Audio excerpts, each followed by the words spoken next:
시청자 여러분 안녕하세요. 부동산 고민을 신속하고 빠르게 진단해드리는 시간입니다. 긴급진단 부동산 119 진행의 최윤영입니다. 2013년 2월 박근혜 정부가 출범된 이후 지금 현재 11.3 부동산 대책까지 총 14번의 부동산 대책이 발표가 됐습니다. 이번 대책은요, 분양시장을 규제해서 투기 수요를 막고 또 실수요자에게 당첨 기회를 조금 더 제공하겠다라는 정책이라는 평가가 들리고 있는데요. 하지만 여전히 주택 거래는 늘고 있고 또 집값은 오르는 상황에서 최우선 과제가 되어야 할 이 서민 주거 안정은 조금 후퇴하지 않을까라는 평가가 또 나오고 있습니다. 그래서일까요? 최근에 임대차 시장에 관한 방안들이 또 속속 나오고 있는데요. 이에 관한 얘기들도 오늘 긴급진단 부동산 119를 통해서 좀 짚어드리도록 하겠습니다. 생방송으로 진행되는 긴급진단 부동산 119 지금 시작합니다.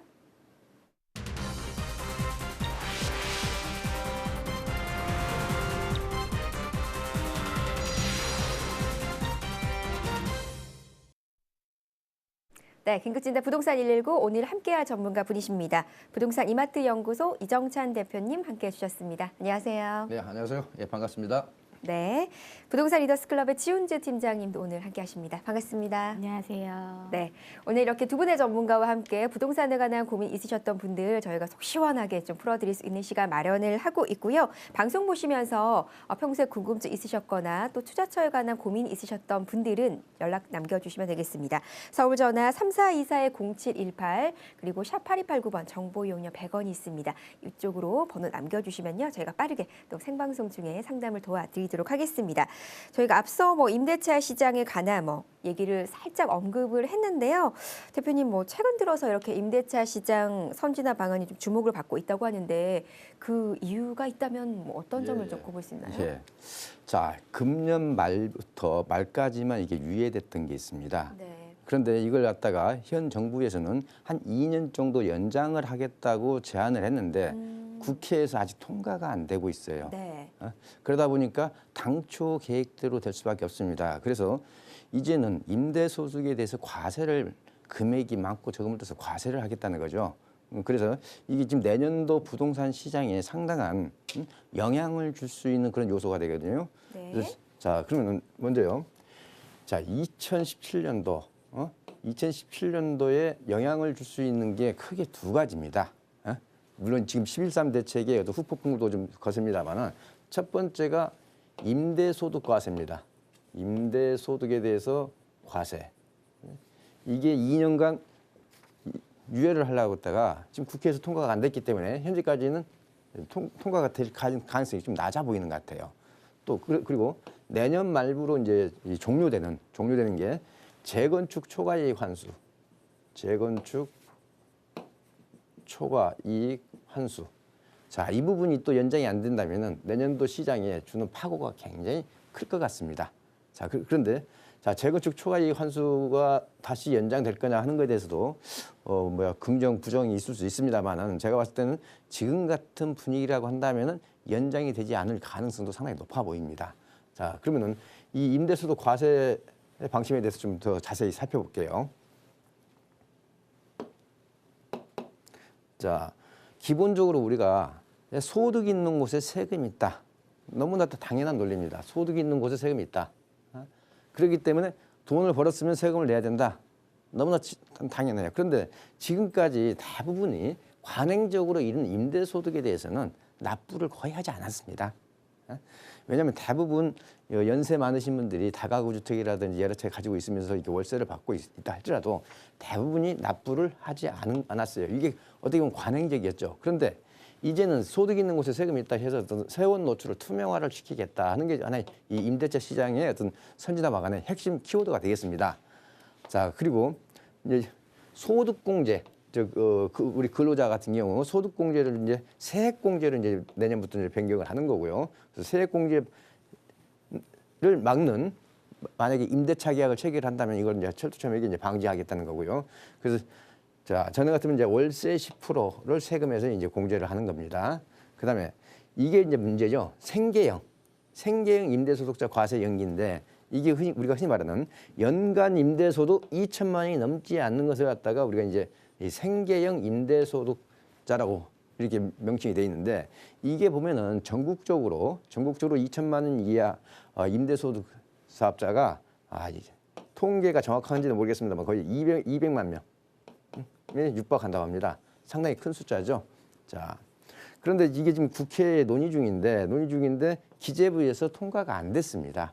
자, 통과가 됐다면 제가 오늘 이 자료를 굳이 가지고 나올 필요가 없습니다만은 이 기재부에서 통과가 안 됐어요.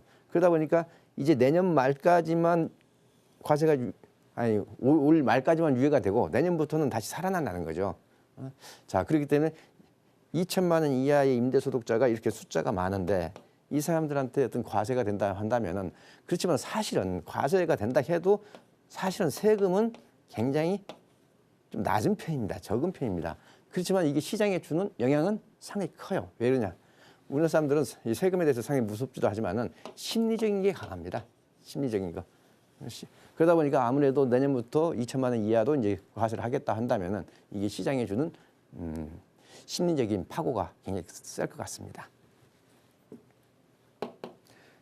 자, 그러면 기본적으로 이렇게 과세를 하겠다는 기준을 좀 말씀드리겠습니다. 기본적으로 임대사업자를 내지 않은 사람한테 해당되는 겁니다. 기본적으로 임대사업자를 등록을 하고 한다면 그건 법 테두리 안에서 하기 때문에 정당하죠. 근데 기본적으로 임대사업자를 등록하지 않은 사람한테 해당되는 거다. 그리고 기본적으로 다주택자한테는 전월세 모두를 포함한다. 그다음에 9억 원 초과하는 경우에는 1주택자의 월세 같은 경우도 해당이 됩니다. 그러다 보니 역으로 전세 같은 1주택자의 전세 같은 경우는 해당이 안 된다고 보시면 되겠죠. 자, 그래서 기본적으로 2천만 원이 넘지 않으면은 다른 소득하고 합산하지 않겠다. 즉 분리과세하겠다. 내가 근로소득이 있다면은 근로소득하고는 별개로 분리과세하겠다. 그래서 세율은 단일세율입니다. 단일세율 14%에다가 필요경비를 한 60% 공제를 해주기 때문에요. 사실은 큰 세 부담이 되지 않습니다. 또한 연세가 60세가 넘지 않느냐에 따라서 또 이 기본 공제가 또 추가 기본 공제가 들어가게 되어 있습니다. 그렇기 때문에 이 60세가 넘으신 분이라면 연간 임대 소득이 2천만 원이 넘는다, 2천만 원에 가깝다 해도 세금이 거의 없다고 보시면 되겠습니다. 그렇지만 어디까지나 임대 소득세 신고는 하셔야 됩니다. 그렇기 때문에 그런 것 자체가 임대 소득세 신고한다는 그 자체만으로도 심리적으로 마이너스 요인이 되겠죠. 자, 그리고 연간 임대소득이 이제 2천만 원이 넘으면은 이 월세 같은 경우는 이미 지금 시행이 되고 있죠. 2014년부터 전세 같은 경우는 이제 금년부터 이렇게 시행이 됐습니다. 자, 그렇지만 이렇게 전세 같은 경우는 간주 임대료라는 게 있기 때문에 그렇게 세 부담이 되지는 않습니다. 자, 이렇게 2천만 원이 넘는 경우에는 이제 문제는 뭐냐? 다른 소득하고 합산한다는 데 문제가 있습니다. 다른 소득하고 합산. 예를 들어서 내가 임대소득을 3천만 원 받고 있는데 3천만 원 받고 있다면은 내가 연봉이 1억이라고 가정을 했을 때 1억이라고 가정을 했을 때 직장에서 원천징수 하죠. 소득세에 대해서.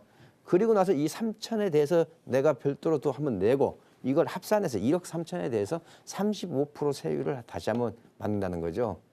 그렇기 때문에 아무래도 2천만 원이 넘는 사람한테는 세 부담이 되겠습니다. 그렇지만은 이 2천만 원이 넘는다 할지라도 내가 다른 소득이 없는 순수 임대소득만 가지고 2천만 원이 넘는다면요.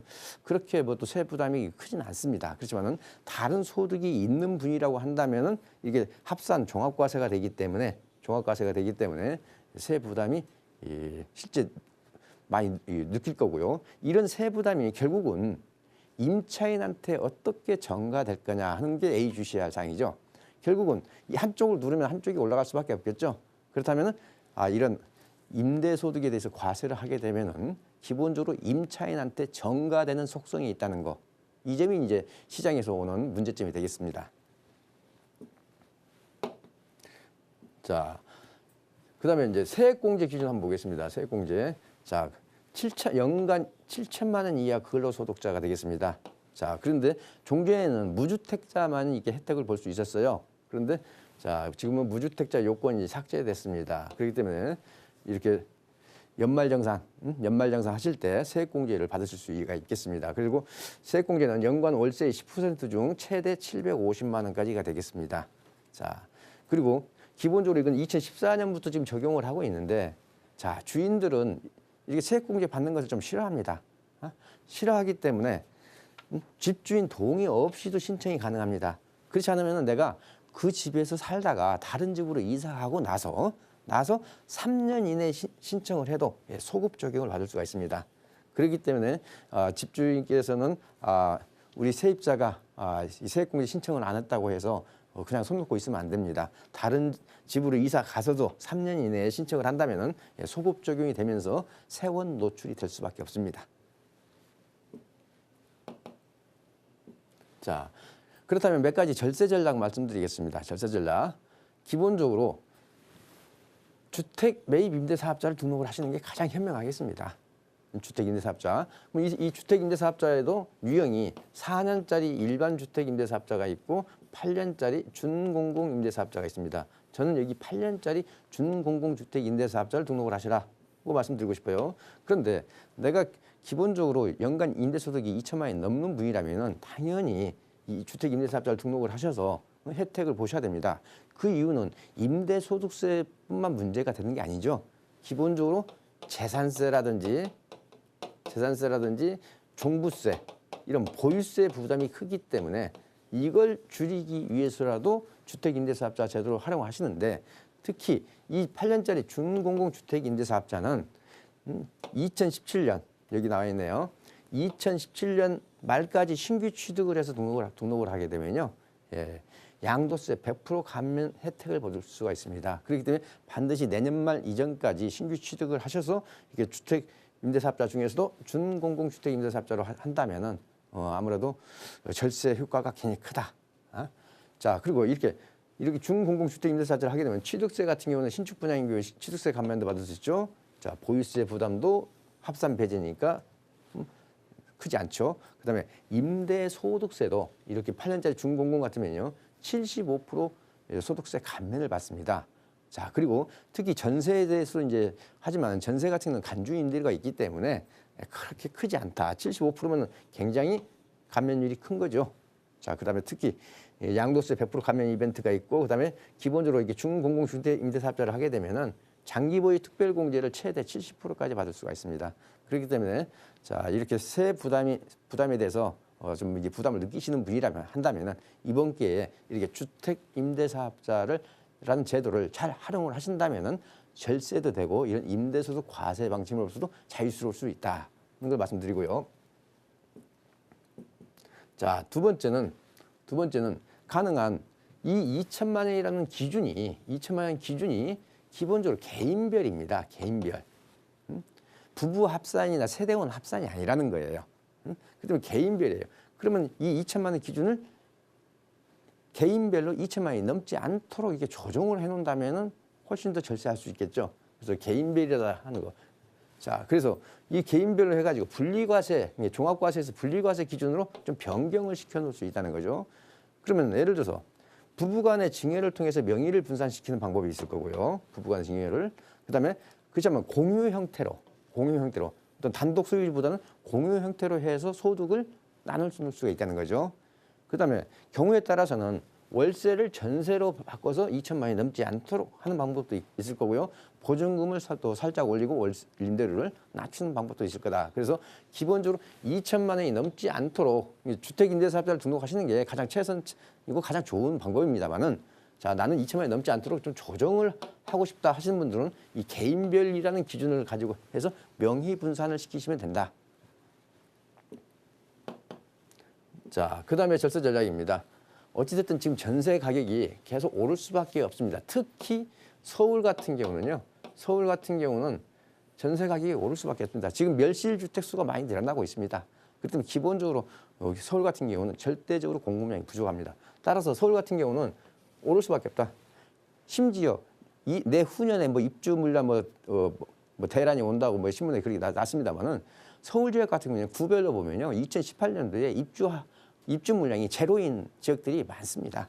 자, 그렇기 때문에 그런데 이렇게 전세 끼고 이게 말 그대로 갭 투자를 하시라는 겁니다. 갭 투자를. 그랬을 때는 전세 보증금이 예를 들어 9억이다 한다면요.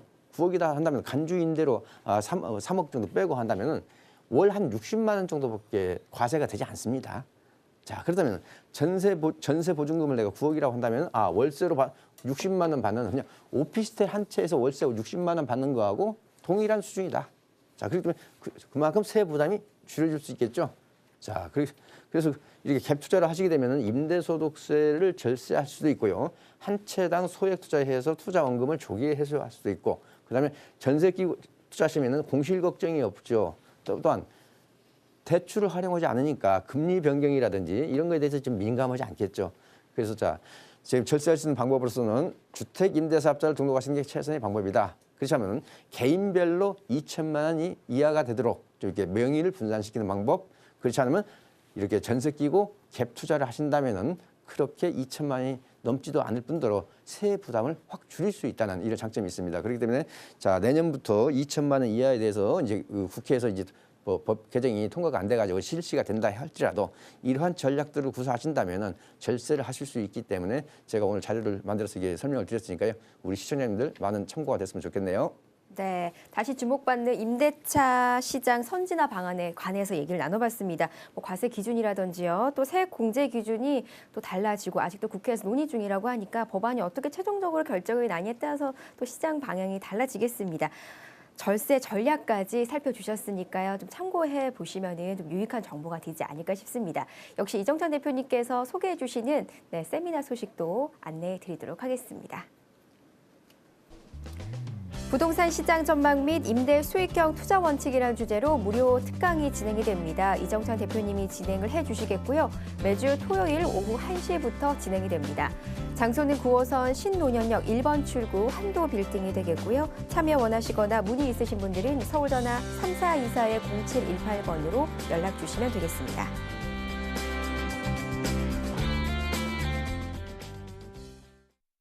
네, 매주 토요일 오후 1시에 진행되는 대표님의 무료 세미나 많이 방문을 해보시고요.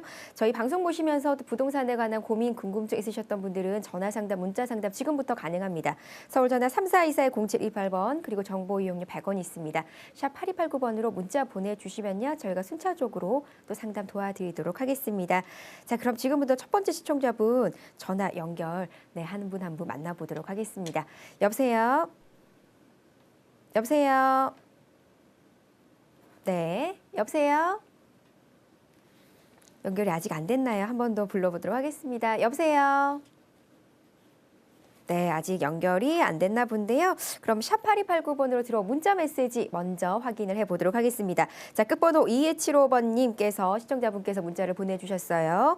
마포구 망원동에 실평 10평 정도가 되는 다세대를 매수해서 월세를 받는 건 어떨까요? 라고 보내주셨습니다. 수익형 투자로 아무래도 관심 있으신 분인 것 같습니다. 마포구 망원동의 다세대 주택으로 매수 계획이 있으신 시청자분이신 것 같은데요.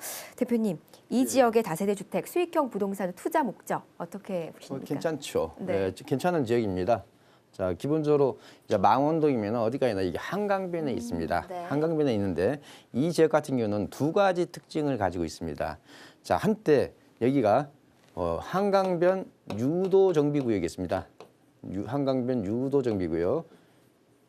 자, 이게 이제 한강 르네상스 플랜일 때 그랬죠. 오세훈 시장 시절에. 자, 그런데 이게 이제 여기로부터 이제 해제가 됐습니다. 해제가 되면서 그 고점에 사신 분들은 상당히 고전하셨어요. 그런데 지금 정도 이쪽에 가서 한 10평 소리 한 2억 선에서 매수를 하신다면은 아무래도 임대차 수요가 상당히 많습니다. 왜냐하면 이 합정역 주변으로 대부분 상권이 많이 형성이 돼 있고요. 또 그리고 이쪽에 홍대 상권 쪽이 많이 이쪽으로 지금 확장이 되고 있죠. 그러면서 이 망원동 쪽이 상당히 뜨는 지역 중에 하나입니다. 그러면서 다세대 주택이 또 노후된 다세대 주택도 꽤 많은 지역이에요. 그렇기 때문에 지역 국부적으로는 이렇게 광역 재개발하기는 좀 어렵습니다만은 국부적으로 또 재개발도 다시 한번 기대도 지게 할 수가 있어요. 그렇지만 제가 재개발이 금방 된다는 그런 논리는 아닙니다. 네. 기본적으로 재개발도 기대가 되면서 이런 임차 수요도 풍부하기 때문에 지역적으로 썩 나쁜 곳은 아니다. 다만 여기에 있는 망원역하고 좀 가까운 쪽이라면은 더 좋겠죠. 예, 그렇기 때문에 망원역 쪽에 좀 가까운 쪽이라면은 오히려 충분히 투자 가치도 있고 차익도 노려볼 수가 있고 향후 이런 집가 상승에 의한 차익 실현도 기대가 되는 것이기 때문에 문자 주신 분 참고하셨으면 좋겠네요. 네, 문자 준 시청자분 TV 보고 계실 것 같은데요. 망원역에서 좀 가까운 쪽으로 다세대 주택 매수하시면 좋을 것 같다라는 말씀 해주셨습니다. 한번 참고해 보시고요. 자, 계속해서 또 전화 남겨주신 시청자분 만나보겠습니다. 여보세요. 여보세요. 여보세요? 네, 안녕하세요. 네, 안녕하세요. 네, 반갑습니다. 어떤 점 궁금하신가요? 성남에 네. 뭐 불태운 지역 있다 그러는데 네. 거기 뭐 산성동이라는 데가 있나요? 성남시 혹시 수정구 쪽 말씀하시는 건가요? 재개발 지역 수정구인가요? 말씀하시는 건가요? 예, 예. 네네네. 그쪽으로 거기 투자를 보셨어요? 하면 네. 뭐 어느 거를 네. 뭐 빌라도 있고 아파트도 있고 주택도 있는데 네. 어느 걸 사야 되는지 그거 하고요. 네. 분당 정자동에 아파트 30평형대를 사고 싶은데 어느 지역이 좋은지. 네, 알겠습니다. 전화 잘 주셨고요. 지금 물어보신 몇 가지 우리 이정찬 대표님과 함께 좀 상담을 만들어 보겠습니다. 전화 해보세요. 예, 안녕하세요. 네, 안녕하세요. 예, 반갑습니다. 네. 자, 질문 내용을 요약하라 하면은 성남 산성동 일대의 재개발 지역에 투자를 하는 게 좋을지, 그자면 분당 정자동에 있는 기존 아파트 30평대를 매수하는 게 좋을지 둘 중에 하나를 선택해 달라는 얘기입니까? 네네. 예, 알겠습니다. 자, 이렇게 말씀드릴게요. 자, 기본적으로 분당의 아파트는 대부분이 이제 24년 정도 된 노후된 아파트들이 대부분입니다. 노후된 아파트가 대부분이고 용적률이 보통 한 220에서 한 230% 수준으로 이렇게 지어진 아파트예요. 자, 그런데 분당의 아파트가 말 그대로 과거에 우리가 천당 밑에 분당 뭐 이런 표현처럼 상당히 높았어요. 그런데 지금 소형 평형 같으면 그래도 고점을 회복을 했습니다만 중대형 같으면 아직 고점도 회복을 못했어요. 그렇다면 30평 같은 경우는 잘하면 고점 회복도 될 수 있습니다만 그렇게 기대 가치가 높지 않습니다. 그리고 만약에 이게 30년이 된다고 해도 이렇게 용적률이 현재도 대부분이 높기 때문에 물론 분당에도 5층짜리 저층 아파트가 있는 건 알고 있어요. 그렇지만은 대부분이 30년이 된다 해도 현재 용적률이 한 220에서 한 230% 되기 때문에 재건축을 기대한다는 것은 현실적으로 무리가 많습니다. 자, 그런데 지금 그 질문하신 내용 중에 이 8호선 산성역 인근에 보면요. 여기에 재개발 지역들이 있습니다. 재개발 지역이 있고요. 그 바로 옆에 보면 또 신흥주공 아파트라고 있습니다. 여기는 이제 재건축입니다. 자, 이 신흥주공 같은 경우는 굉장히 대단지면서 지금 현재 2주 중에 있습니다. 현재 관리처분 끝나가지고 현재 2주 중이에요. 네. 2주 중이고, 그 다음에 여기를 갖다가 우리가 이제 보통 산성 2구역이라고 합니다. 그 단독주택이나 되게 다가구 많은 지역이 바로 그 남한산성역에서 내리시면요, 바로 옆에 붙어 있습니다. 예, 바로 붙어 있어요. 그래서 이쪽 신흥주공 아파트를 지금 2주 중이기 때문에 이걸 투자를 하셔도 저는 괜찮다고 보고요. 자, 이 산성 2구역도 곧 2주를 할 겁니다. 이 산성 2구역 같은 경우도 진행이 굉장히 빠릅니다. 진행이 빠르기 때문에 여기 산성 2구에 가셔서 사실 때는 뭘 판단하셔야 되냐면요. 내가 투자하고자 하는 상품이 단독주택일 수도 있고 예를 들어서 다세대나 연립주택일 수도 있어요. 가장 중요한 건 이겁니다. 내가 3억 주고 사는데 내 평가 금액, 예상 권리가액이 2억이다. 그러면 내가 프리미엄을 1억 정도 주고 사는 거예요. 1억 정도. 그런데 이 지역도 입지가 굉장히 좋습니다. 바로 옆에가 또 유래 신도시하고 굉장히 가까운 지역에 있는 지역이에요. 그리고 자연 환경도 굉장히 좋은 지역이고. 예. 그렇기 때문에 아마 프리미엄 1억 정도는 저는 좋게 붙어 있다고 봅니다. 그런데 간혹 하다 보면은 프리미엄을 너무 과하게 주고 사시는 부분이 있기 때문에 내가 사는 금액하고 평가받은 평가액에다가 비례율을 곱한 권리가액, 이 권리가액하고 차이를 좀 보셔야 되고요. 그리고 나서 무이자 이주비가 어느 정도 나오고 해서 내가 그걸 갖다 추가 분담금을 어떻게 운용을 할 건가, 내 추가 분담금을 순차적으로 어떻게 부담을 할 건가, 그런 관점에서 보시면 좋아요. 그러니까 기본적으로 뭐 단독주택이 좋다, 다가구 좋다 이렇게 말할 수가 없고요. 내가 사는 금액하고 평가받은 금액에다 곱한 그 비례율 곱한 권리가액의 차익이 합리적이냐. 그래놓고 조합원 분양가하고 내 평가 금액하고 차이가 뭐겠습니까? 내가 추가로 납부해야 될 추가 분담금이 되겠죠. 네네. 예, 그 추가 분담금하고 이게 따져보시면요. 이렇게 보시면 돼요. 이 산성 2구역 같으면은 25평 아파트 시세가 예, 5억을 넘을 수 있는 그런 입지가 괜찮은 지역입니다. 분양가가요? 아니요. 아파트가 지어지고 나면 시세가 5억을 넘을 거라고요. 아, 입지 괜찮이 좋은 지역이에요. 그럼 지금 예, 예. 프리미엄 1억 정도 주고 사도 괜찮아요? 예, 프리미엄 1억 정도 주면요. 합리적이고 괜찮습니다. 투자성 충분히 있습니다. 아, 예, 알겠습니다. 예, 예. 네, 전화 주셔서 고맙습니다. 네. 네. 자, 저희 계속해서 생방송으로 진행되고 있습니다. 부동산에 관한 고민 있으시다면 저에게 전화 주시면요. 저희가 빠르게 상담 도와드리겠습니다. 자, 계속해서 또 시청자분 만나보도록 하겠습니다. 여보세요? 네, 여보세요? 네, 여보세요? 네, 안녕하세요. 반갑습니다. 네, 반갑습니다. 네, 전화 주셔서 감사하고요. 어떤 점 네. 궁금하신가요? 제가요, 네. 하남시 에코타운을 갖고 있어요. 네. 한 10여 년 살았거든요. 네. 사실 바꿔보려고 전화 드렸어요. 아, 네. 그럼 현재 실거주하고 계시네요. 네. 네, 알겠습니다. 그 매도 여부도 좀 궁금하실 것 같고요. 향후 전반까지 함께 좀 짚어드리도록 하겠습니다. 네. 예, 안녕하세요. 네, 안녕하세요. 예, 이걸 언제부터 쭉 보유하고 계셨나요? 여보세요? 예, 정확하게는 모르겠고요. 한 10년 됐습니다. 한 10년 정도 됐어요. 예, 그러면 10년 거의 넘었어요. 예, 그러면 거의 입주 시점에 그냥 같이 분양받으신 거네요. 네, 맞습니다. 예, 예, 예. 자, 먼저 신장동 그러면은 하남시에 어떤 약간 뭐 구도심 쪽에 좀 치우쳐 좀 있다고 볼 수가 있어요. 네. 예, 그러면서도 이제 미사 신도시하고도 좀 조금 떨어져 있고요. 네. 예. 자, 이 아파트가 현재 한 12년 됐기 때문에 아마 입주 시점부터 이제 사신 것 같아요. 지금 현재 맞습니다. 몇 평이죠? 38평입니다. 예, 38평이요. 38평 시세가 한 5억 가나요? 5억은 안 가는 것 같아요. 예, 5억 정도 가까이 갈 겁니다. 예, 예. 그래요? 예. 어느 시점일까요? 아니요, 현재 시세가 한 5억 가까이 가요. 거기 거주하시면서 시세를 잘 모르세요?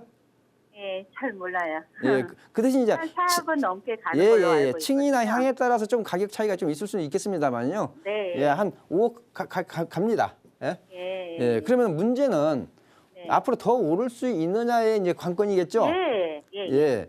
그런데 아무래도 요즘에는 아파트가 입지별로, 그러니까 우리가 서울로 두고 본다면은 강남이냐 강북이냐에 따라서 입지별로 차이가 있듯이 예? 네. 아파트 나이대별로 이 차이가 심합니다. 이 같은 네. 지역에서도. 그렇다면 아무래도 하남 같으면은 향후 주목받는 곳이 이 신장동 일대가 아니라 아무래도 강변 미사 신도시 쪽이 아니겠습니까? 네네. 예, 그러다 보면은 상대적으로 역차별을 받아서 추가 상승하기가 그렇게 쉽지는 않을 것 같아요. 네. 예, 그래서 저는 오히려 이번 기회에 매도를 네. 하시고 네. 생활 터전이 그쪽 하남시 쪽이시라면은 예? 미사직으로 이주 계획을 한번 수립을 해보세요.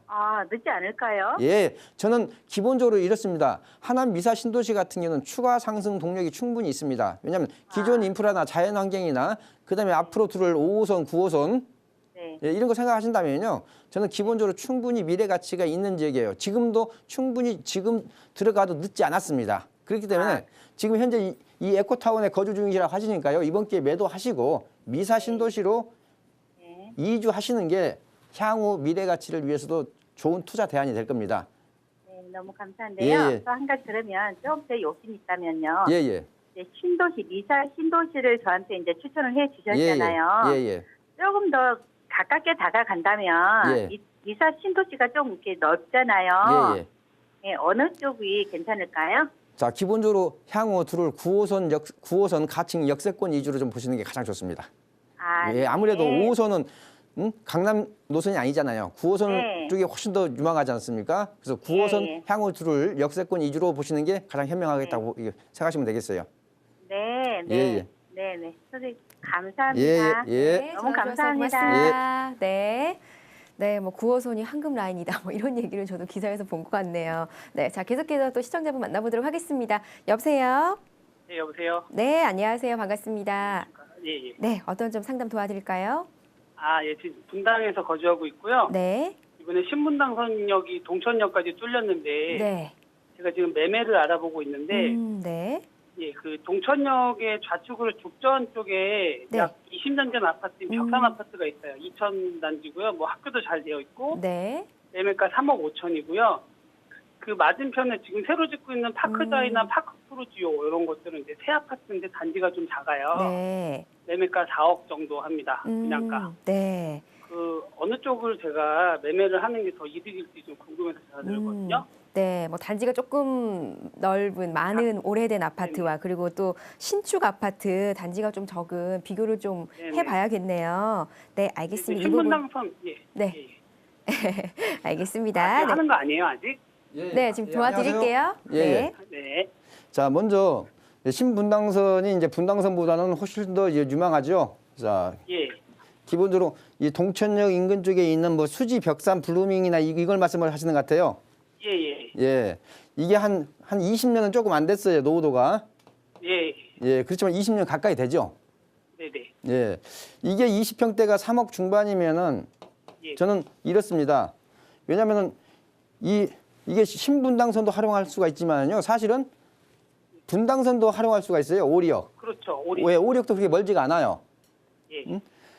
자, 그래서 저는 오히려 차분하게 그냥 투자하신다면은 저는 이 벽산 아파트 투자하시는 것도 괜찮고요. 예. 예. 그리고 이번에 이제 그 분양하는 강교 산자락에 있는 뭐 파크자인가요? 예. 파크프루지오랑 자이를 예, 제가 예, 예. 판매를 할까 생각. 그 분양가가 4억이 조금 넘지 않나요? 예, 4억입니다. 4억. 4억이에요. 예, 예. 예. 그런데 그 주변에 이제 학교도 있고 수지 고등학교 있는 그쪽 말씀하시는 거죠? 예, 예. 예, 예. 자, 저는 오히려 이런 더블 역세권 2개 끼고 있는 이런 벽산 아파트, 소형 아파트가 오히려 더 안전하지 않을까 싶어요.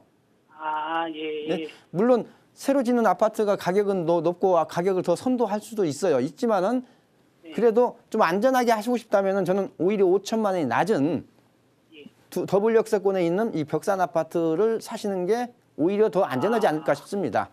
아, 예. 감사합니다. 예, 그리고 예. 또 마찬가지로 그래서 제가 동천역, 그 예. 4억짜리 그 분양받는 거 그게 나쁘다는 게 아니에요. 좀 더 이게 안정적으로 접근하시는 게 더 유리할 것 같아서 그렇습니다. 아, 예. 감사합니다. 예, 예. 그리고 그 동천역 지금 옆에 물류센터가 있는데 예, 예. 그게 지금 용도 변경된다는 얘기가 많거든요. 예, 예. 그 주변에 뭐 좀 오래된 아파트들을 사면 호재가 있을 거라고 하는데 예. 그쪽은 어떻게? 그러니까 바로 동천역 앞에 물류센터가 좀 2군데가 크게 있잖아요. 예. 그런데 이렇게 입지가 좋은 지역에 물류센터가 그냥 그대로 물류센터로 이용하기에는 누가 봐도 아니라고 되겠죠. 물론 네네. 좀 시간이 필요는 하겠죠. 예. 시간이 필요는 하겠습니다만 저는 이게 물류센터 부지로서는 적합지 않기 때문에 반드시 다른 뭐랄까요 복합시설이라든지 주상복합이라든지 그렇게 들을 수 있는 지역으로 저는 바뀔 가능성 상당히 높다고 저도 생각을 합니다. 저도 아, 이 지역을 이게 한번 이렇게 볼 때마다 이 좋은 땅에다가 왜 물류센터를 그대로 놓고 있을까 하는 저도 제 나름대로 해수천을 가지고 있거든요. 예. 예, 분명히 여기 개발될 가능성 높습니다.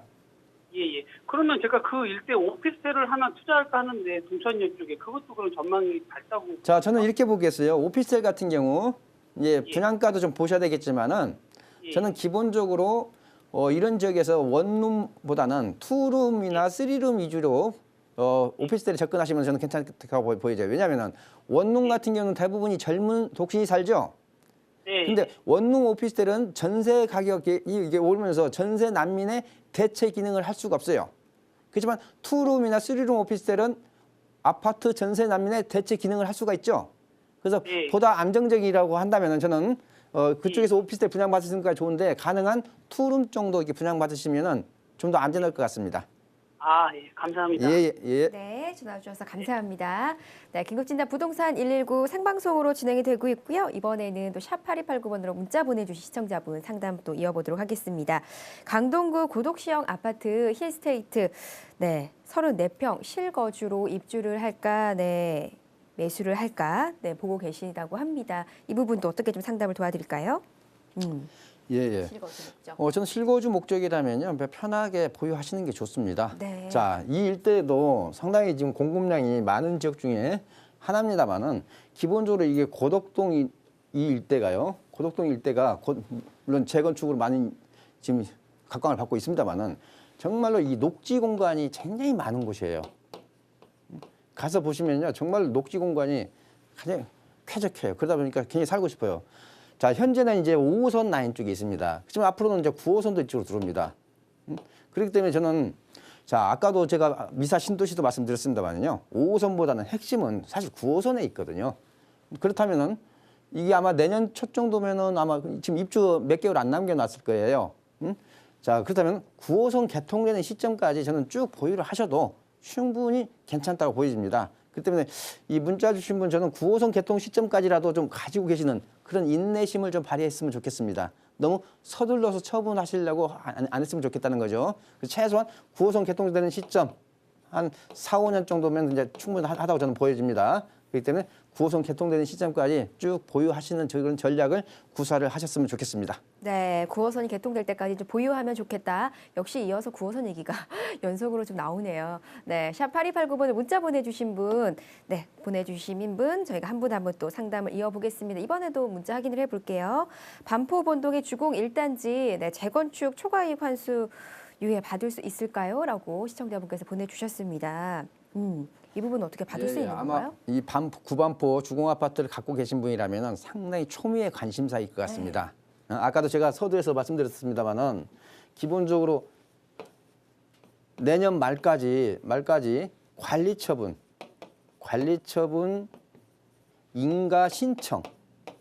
인가를 신청을 해야만이 이 재건축 초과이익 환수를 유예를 받을 수가 있습니다. 그런데 여기에 지금 몇 번 심의를 넣습니다만 계속 심의가 지금 보류됐거든요. 그러다 보니까 내년 말까지 관리처분 인가 신청까지 못 가는 거 아니야. 이렇게 좀 염려가 굉장히 많을 겁니다. 그래서 저는 어떻게 됐든 서울시의 서울시의 의견을 최대한 존중을 해가지고 여기서부터 바로 벗어나는 게 오히려 이 조합원들한테 돌아가는 득이 더 클 거다. 제가 지금 봤을 때는 관리처분 유예를 재건축 초과이익 환수 유예를 받을 거다. OX를 칠 수는 없어요. 그렇지만은 내년 여름까지, 내년 6월경에 가서도 이런 관리처분 인가 신청을 준비를 못 한다면은 내년을 넘길 가능성도 있겠죠. 그렇기 때문에 아직 판단하기는 좀 이릅니다만은 내년 한 6, 7월경에 판단을 해도 늦지는 않을 것 같습니다. 네. 예. 내년에 6, 7월쯤에 판단해도 늦지 않다고 하시니까요. 한번 좀 시간을 보시면서 좀 꼼꼼하게 챙겨보시면 될 것 같습니다. 자, 저희 계속해서 시청자분들의 전화 상담, 문자 상담 받고 있습니다. 서울 전화 3424-0718번 그리고 샵 8289번으로 문자 보내주시면요. 저희가 더 추가적으로 도움을 드리도록 하겠습니다. 네, 저희 프로그램은요. 다양한 정보를 제공하기 위해서 마련됐습니다. 투자는 항상 투자자의 확인과 또 판단에 의해서 이루어져야 된다는 점 꼭 같이 기억을 해주시면 되겠습니다. 자, 그럼 지금부터는요. 수익형 부동산 매물 소개를 해드립니다.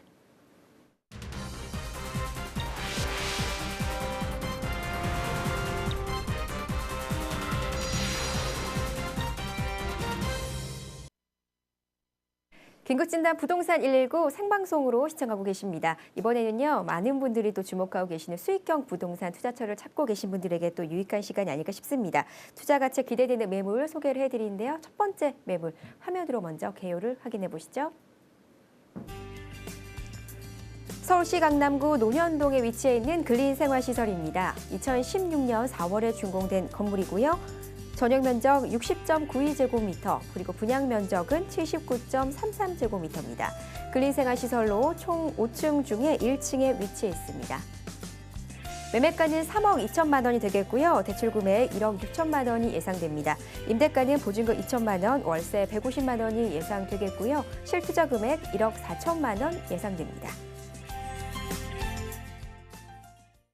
네, 첫 번째로 수익형 부동산 소개해드릴 물건은요. 강남구 논현동에 위치해 있는 근린생활시설입니다. 어떤 추천 포인트가 있는지 하나하나 좀 짚어보도록 하겠습니다. 네, 일단 연금형 부동산 매물이라고 할 수 있습니다.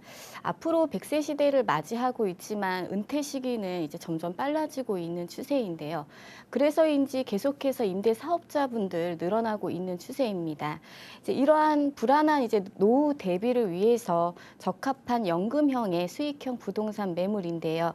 이제 본 매물은 현재 2년 동안 이제 보증금 2천만 원에 150만 원으로 공인중개사 사무소가 이제 임차인으로 들어와 있기 때문에 재임대 시에도 공실 걱정이 없는 매물이 되겠습니다. 또한 9호선, 조금 전에도 말씀 많이 하셨는데요. 황금 노선 9호선이 연장에 있습니다. 네. 현재 9호선은 이제 종합운동장역까지 2단계 공사를 거쳐서 개통이 되어져 있고요. 2018년 3월에 이제 3단계 구간 이제 개통이 예정이 되어 있습니다. 이제 그렇게 되면 잠실에서 또 강남까지 한 번에 쉽게 이제 이용할 수 있기 때문에 많은 관광객들의 유입 또한 늘어날 전망에 있습니다.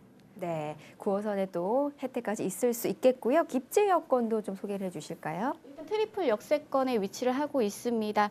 본 매물 강남구청역과 선정릉역의 한가운데에 위치를 하고 있고요. 강남구청역은 7호선과 분당선이고요. 선정릉역은 이제 9호선과 분당선으로 이루어져 있기 때문에 트리플 역세권에 위치를 하고 있습니다. 또한 본 매물은 굉장히 고급 주거 단지에 위치를 하고 있습니다. 본 매물이 위치한 곳은 이제 노년 이동인데요. 이제 아파트와 단독주택 또 다세대 주택 등이 조합을 이루고 있는 곳으로 굉장히 고급 단지에 형성되어 있기 때문에 어떤 객단가도 굉장히 높은 곳에 있고요. 또 주변에 보시게 되면 학동초등학교와 또 강남구청에 위치를 하고 있습니다. 이 학동초등학교하고는요, 이제 도로 하나를 바로 앞에 두고 있기 때문에 또 학생들을 상대로 하는 업종도 추천해 드릴 수 있습니다. 네, 건물의 특징도 함께 살펴보겠습니다. 네, 일단 상가이기 때문에 수익률 보셔야 되겠죠. 지금 현재 강남권에 보시게 되면 기본적으로 4%대의 수익률을 유지하고 있지만 본 매물은 6%대 고수익률을 자랑하고 있습니다. 만약에 이제 대출을 또 활용하신다면 9.8%가량의 수익률을 볼 수 있기 때문에 굉장히 고수익형의 매물이다라고 할 수 있겠고요. 또 굉장히 넓은 또 전용 면적을 또 갖추고 있습니다. 등기부 등본 상에는 60.92제곱미터로 약 18.5평가량 이제 되는데요.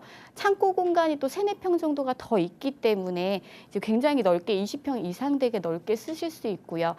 이제 업종 추천을 좀 해드린다면 렌탈 사무실이나 이제 쇼핑몰 사무실 등이 적합한 매물로 이제 추천을 해드릴 수 있습니다. 또한 주차 공간을 조금 보시면요, 이제 필로티 구조로 모두 1층은 주차 공간으로 이루어져 있습니다. 이제 위에 이제 세입자분들이 보통 오전에 출근을 하시기 때문에 이제 오후 계속 이제 오전 이후로는 3, 4대 이상 가량 되는 주차 공간을 확보하실 수 있습니다.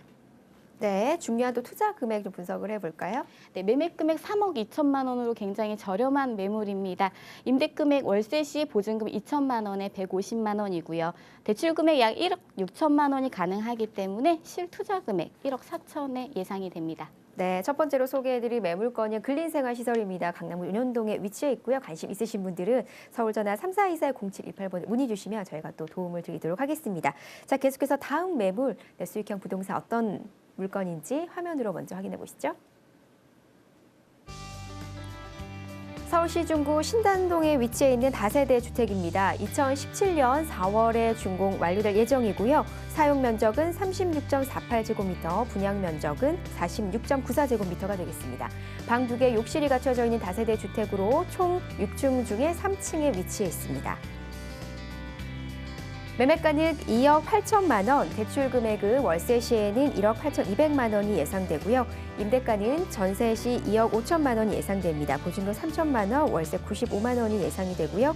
실투자 금액 전세 시에는 3천만 원, 월세 시에는 6,800만 원이 예상됩니다. 네, 두 번째로 확인해 보실 매물건 중구 신당동에 위치해 있는 다세대 주택이 되겠습니다. 이 다세대 주택 추천 포인트는 또 어떻게 되나요, 팀장님? 일단 첫 번째로 정말 초초 역세권이라고 할 수 있습니다. 네.